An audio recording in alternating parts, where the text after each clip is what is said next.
ఈ రోజు పప్పు నానబెట్టి రుబ్బాల్సిన అవసరమే లేకుండా అసలు ఎటువంటి పప్పులే వాడకుండా చాలా సింపుల్ గా టేస్టీగా కరకరలాడుతూ ఉండే వడల్ని ఇంట్లోనే ఈజీగా ఎలా ప్రిపేర్ చేసుకోవాలో చేసి చూపిస్తున్నాను.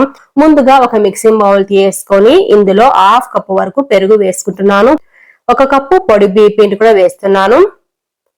1/2 కప్పు ఉప్మా రవ్వ, సూజీ రవ్వ అంటారు కదా, ఆ రవ్వ వేసుకున్నాను. అలాగే 1/2 కప్పు గోధుమ పిండి కూడా వేసుకొని రుచికి సరిపడా సాల్ట్ వేస్తున్నాను.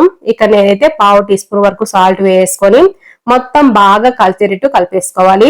కొద్దిగా నీళ్లు వేసుకుంటూ కావలసిన కన్సిస్టెన్సీ వరకు కలుపుకోవాలి, చెక్ చేసుకుంటూ.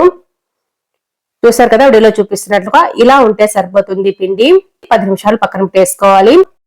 10 నిమిషాల తర్వాత చిటికెడంత వంట సోడా, అలాగే 1 టీ స్పూన్ జీలకర్ర, ఒక మీడియం సైజు ఉల్లిపాయను చిన్న ముక్కలుగా కట్ చేసుకున్నాను, వాటిని కూడా వేసుకున్నాను. అలాగే 2 పచ్చిమిరపకాయలు సన్నగా తరిగి వేసుకున్నాను.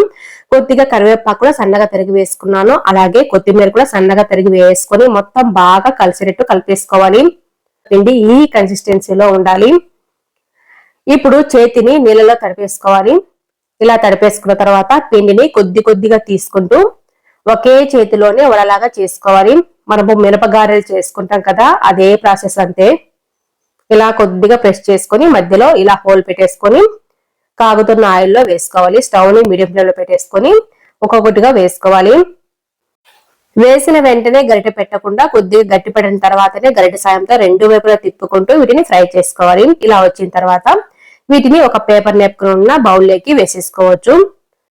ఇవి పైనుంచి క్రిస్పీగా లోపల స్పాంజ్ లాగా సాఫ్ట్ గా చాలా బాగుంటాయి. తప్పకుండా ట్రై చేయండి.